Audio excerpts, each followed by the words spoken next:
शिव सिंह जी के पिताजी हमारे बीच नहीं रहे और वो समाजवादी विचारधारा से डॉक्टर राम मनोहर लोहिया, चौधरी चरण सिंह जी, नेताजी और उस जमाने से वो समाजवादी विचारधारा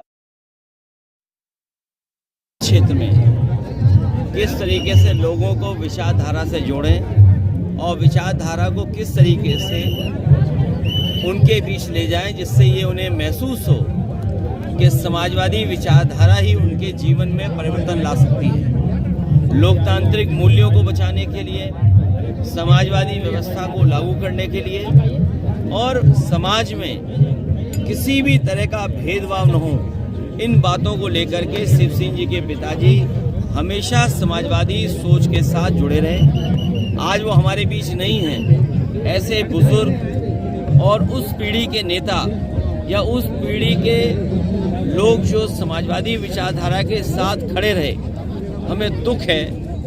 ऐसे लोगों के जाने से समाजवादी पार्टी का नुकसान बढ़ा हुआ है, इसकी भरपाई होना मुश्किल है और उस पीढ़ी के तमाम हम लोगों ने नेता खोए हैं। यही कन्नौज ने बहुत सारे महत्वपूर्ण नेताओं को और डॉक्टर राम मनोहर लोहिया, नेताजी, मुझे समाजवादी सोच के साथ यहाँ की जनता हमेशा जुड़ी रही। आज दुख में शामिल होने में आया हूँ। आलू की आज खबर सुनी, बताओ, आलू पैदावार किसान को आय दोगुनी होनी थी, उसकी खरीद होनी थी, एमएसपी की मांग कर रहे हैं। बताओ आलू की हालत क्या है, किसान की महंगाई क्या सामना करना पड़ रहा है। और फिर ये नौजवान जो भटक रहे हैं मोबाइल लेकर के, इन्हें सिखा दिया सेल्फी लेना। ये सेल्फी ले रहे हैं, उस पर टाइम खराब कर रहे हैं और अपना समय काट रहे हैं। इनका जीवन नहीं बदल पा रहा है, न नौकरी न रोजगार। तो भारतीय जनता पार्टी रहेगी तो सब बंद हो जाएगा और इस सीमा तक चले जाएंगे कि आपके मुंह को भी सील कर देंगे। भैया, यूपी के मुख्यमंत्री अभी जापान दौरा करके आए, इस पे आप क्या कहेंगे? SIR में जीवित लोगों मिनट दिखा के वोट कर दिए। मुझे खुशी है इस बात की, हमारे एक साथी पूछ रहे हैं कि हमारे मुख्यमंत्री जी जापान गए थे। वैसे अक्सर हम लोग देखते हैं और सामाजिक तौर पे भी हम लोग को दिखने को मिलता है कि हम सब लोग विदाई के बाद जाते हैं घूमने। ये पहले मुख्यमंत्री हैं जो विदाई से पहले घूमने चले गए और दिल्ली के 11 साल और इनके 9 साल से ज़्यादा पूरे हो गए हैं। अभी वो एक MOU का कागज़ लिए घूमते हैं कि MOU कर लो हमसे, MOU कर लो। भैया जल जीवन मिशन MOU कर लो। सोचो, अभी भी MOU कर रहे हैं। बताइए, अगर ज़मीन पे उतरा होता तो ये मोबाइल हमारे यहाँ बन रहा होता, ये मोबाइल का कैमरा हमारे यहाँ बन रहा होता, मोबाइल के ऊपर जो शीट है जो स्क्रैच रोकती है वो हमारे यहाँ बन रही होती। कवर तो चलो हम बना ले रहे हैं, अंदर जो इसके फिट है इलेक्ट्रॉनिक वो हम बना ले रहे होते। अब बताइए, 11 साल दिल्ली के, 9 साल इनके हो गए पूरे और समय खत्म हो गया, तब जापान जा रहे हैं। और देखिए, इन्होंने क्योटो नहीं बनाया, प्रधान सांसद जी का प्रधान क्षेत्र क्योटो कहा था देश के प्रधानमंत्री ने कि हम अपने वाराणसी को क्योटो बनाएंगे। अगर वो क्योटो बना देते तो कन्नौज को हम भी और आगे ले जाते, कन्नौज के लोगों को और सुविधा देते। प्रधानमंत्री जी के कहने के बाद भी न बुलेट ट्रेन पे बैठे और बैठे भी बुलेट ट्रेन पे, तो बताओ इशारा क्या कर रहे थे उंगली से। जो नए मॉडर्न लोग हैं, ज़माने वाले लोग हैं, इनकी बात नहीं कर रहे पुराने लोगों की जो नए लोग हैं वो जानते होंगे उंगली दिखाने का मतलब क्या है। वो दिखा के आगे हम 500 की नहीं चलाएंगे गाड़ी, 500 स्पीड में नहीं चलाएंगे, इसीलिए वो दिखा रहे थे, हाथ से कुछ इशारा कर रहे थे। और क्योटो नहीं गए, एक चले गए जर्मनी, एक जा रहे पूरब, एक जा रहे पश्चिम। ये कैसा चल रहा है बीजेपी में बताओ। मुख्यमंत्री पर आरोप लगा रहे हैं कि शंकराचार्य जी को फंसाने के लिए, मुख्यमंत्री फंसाने के लिए डिप्टी सीएम साजिश कर रहे हैं। बताइए क्या भारतीय जनता पार्टी में चल रहा है ये। और दूसरे गए थे जर्मनी, कम से कम वो कुछ दिखाते, साइकिल ट्रैक दिखाते। मर्सिडीज का वहाँ बनाया म्यूजियम।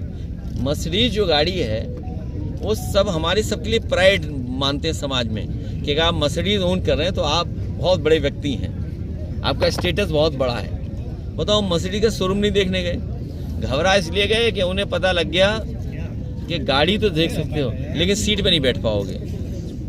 भैया सुनने में मेडिकल कॉलेज देखिए, आराम से भैया, बीजेपी से कुछ भी झूठ बुलवा लो, चुनाव में इतना कुछ दे देंगे जिससे जनता को भूल जाए, गरीब जनता। लेकिन बुनियादी चीजें भारतीय जनता पार्टी नहीं करेगी। बिजली महंगी, उसको सस्ता नहीं कर रही है। अस्पतालों में इलाज हो जाए गरीबों का, वो नहीं कर रहे हैं। कैंसर इंस्टीट्यूट जो बहुत बड़े पैमाने पे बीमारी है कैंसर, वो नहीं ठीक कर रहे हैं। मेडिकल कॉलेज नहीं, और कहेंगे नए तमाशा दिखाएंगे आपको कहेंगे मुस्कुराइए, मुस्कुराने के लिए कुछ कार्यक्रम कर देंगे आपको। लेकिन जब आप कैंसर से बीमार होंगे तो आपके लिए कैंसर का इलाज नहीं है, हार्ट का इलाज नहीं है आपके लिए, दवाई सस्ती नहीं है ना, महंगा दवाई इलाज है। भैया त्योहार आते ही खाद्य विभाग की छापेमारी शुरू हो जाती है, जिसको मिलावटखोरी कहा जाता है। क्या साल भर मिलावटखोरी नहीं होती? इस पे क्या कहेंगे? इसमें कुछ मत कहो, वही ठीक है। जीवन मिशन भैया, मिलावट ना हो इसके लिए हम लोगों को डे 1 से काम करना पड़ेगा।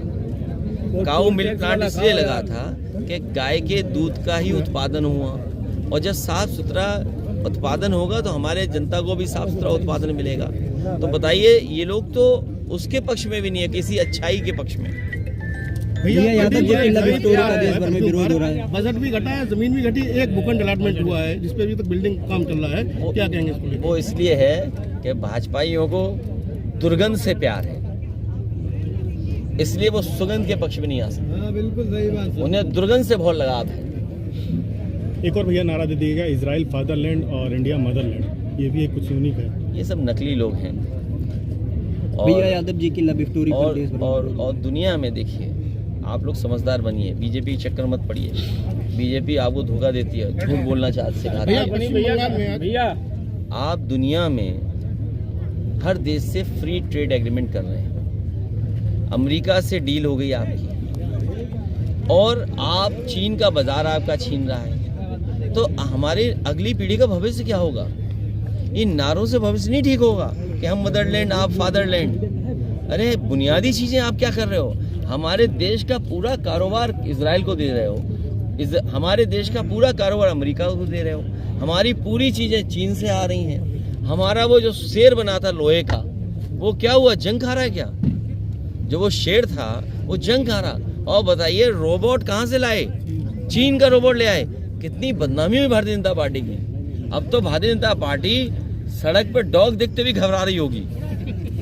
रोबोट जब से पकड़ा गया है तो वो डॉग देख के घबराते होंगे। आप सोचिए, इतनी बदनामी दुनिया में हुई, इतने देश के डेलीगेट्स आए, और क्या आपको फेस करना पड़ा कि आपका रोबोट निकला चीन का।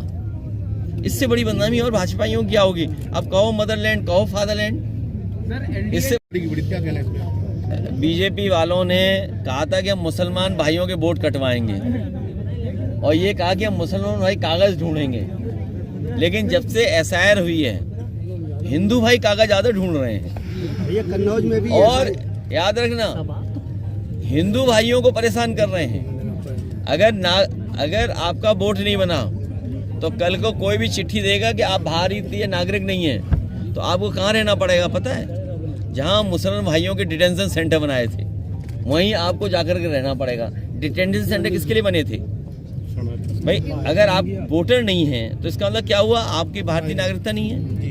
ये बात तो साफ है ना। तो जो मुसलमान भाइयों के लिए कर रहे थे, याद रखना कहावत, जो दूसरों के लिए गड्ढा खोदते हैं एक दिन खुद गिरते हैं उसमें। सर एक अलग सा सवाल है सर, अब एक नई वॉर शुरू हो गई है, इजराइल और ईरान के बीच में वॉर शुरू हो गई है। वो जो कहते हैं ना कि हमारे फॉरेन मिनिस्टर ने कहा ये न्यू नॉर्मल है। ये नए तरह की चीज है कि लड़ाई भी चलती रहेगी, देश भी चलता रहेगा, समाज भी चलता रहेगा, लेकिन दुनिया में वॉर नहीं होना चाहिए। हम समाजवादी लोग हमेशा वॉर के खिलाफ रहे हैं। वॉर कभी अच्छाई नहीं लाता है, वॉर नुकसान करता है।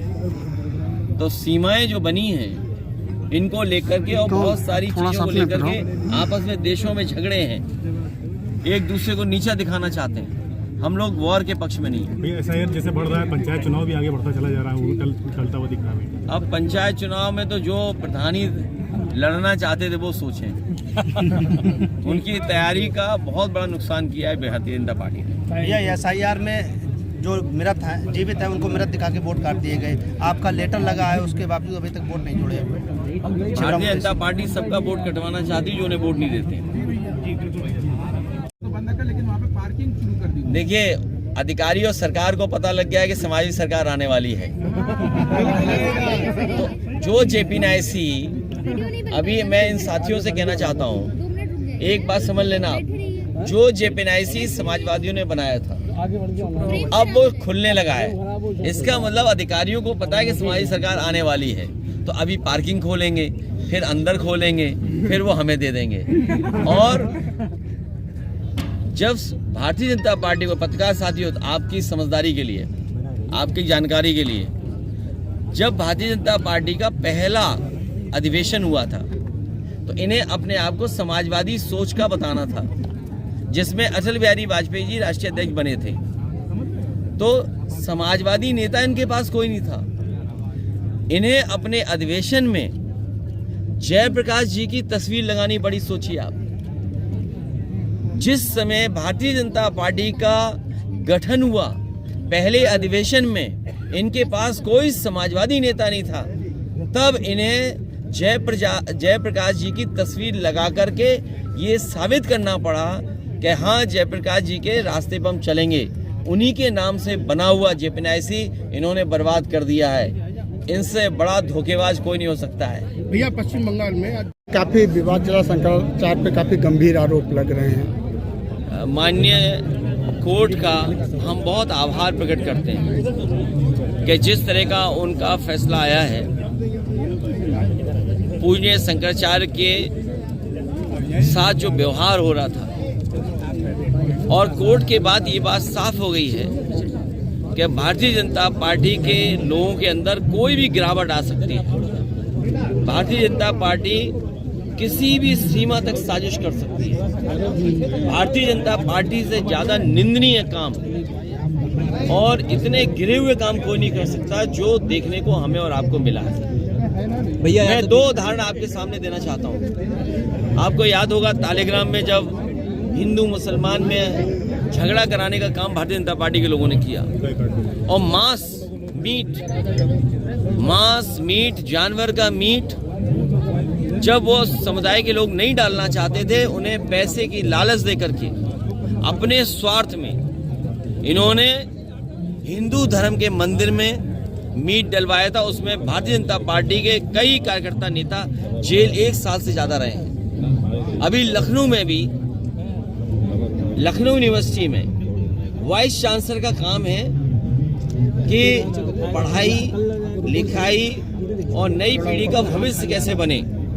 लेकिन दुख की बात है कि वाइस चांसलर और प्रशासन ये जानते हुए कि उन्हीं की विचारधारा के लोग हिंदू मुसलमान के बीच में खाई पैदा कर रहे हैं, उसके बावजूद भी जो ठोस कदम उठाने चाहिए थे वो सरकार और प्रशासन और यूनिवर्सिटी नहीं उठा रहा है। सोचिए, संस्था ही अगर हिंदू मुसलमान कराए, अगर संस्था के लोग ही शामिल हों, तो आपको न्याय कहाँ मिलेगा।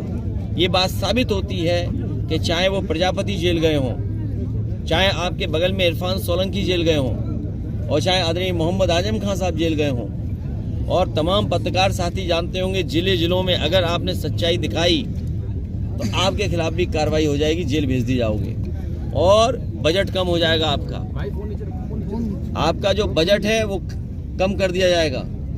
जो भारतीय जनता पार्टी का सिद्धांत है, हम दें दाना तो गाओ हमारा गाना, हम दें दाना तो हमारा गाओ गाना, इस सिद्धांत से अब हम प्रेस के लोगों को भी देख रहे हैं कि प्रेस के लोग भी स्वाभिमान के लिए और देश की रक्षा के लिए, खासकर लोकतंत्र को बचाने के लिए और इस देश की हिंदुस्तानियत को बचाने के लिए, भाईचारा को बचाने के लिए अब भाजपाइयों का भी नहीं मान रहे हैं। भैया, केजरीवाल इस तरह से आप हाँ, केजरीवाल जी का नाम लेना भूल गया। सोचिए, एक व्यक्ति के सरकार छीन ली, बताइए, झूठ फैला करके, आरोप लगा करके सरकार छीन ली। अरविंद केजरीवाल जी जो काम गरीबों के लिए कर रहे थे, वो भारतीय जनता पार्टी को हजम नहीं हो रहा था। अब तो कोर्ट ने भी साफ कर दिया, निर्दोष साबित कर दिया। इससे ज्यादा निंदनीय काम भारतीय जनता पार्टी कोई नहीं हो सकता है। ये डेथ ऑफ मॉरलिटी है, नैतिकता की को मृत्युदंड भारतीय जनता पार्टी की सरकार में हो रहा है। भैया प्रदेश सरकार जो है गाय के नाम पर राजनीति करती है, काउ मिल्क प्लांट बंद पड़ा हुआ है, क्या कहेंगे सर? ये अगर रहे, वो जो कहते हैं ना कि हमारे फॉरेन मिनिस्टर ने कहा कि न्यू नॉर्मल है, ये नए तरह की चीज है कि लड़ाई भी चलती रहेगी, देश भी चलता रहेगा, समाज भी चलता रहेगा, लेकिन दुनिया में वॉर नहीं होना चाहिए। हम समाजवादी लोग हमेशा वॉर के खिलाफ रहे। वॉर कभी अच्छाई नहीं लाता है, वॉर नुकसान करता है। तो सीमाएं जो बनी हैं इनको लेकर के और बहुत सारी चीज़ों को लेकर के आपस में देशों में झगड़े हैं, एक दूसरे को नीचा दिखाना चाहते हैं। हम लोग वॉर के पक्ष में नहीं हैं।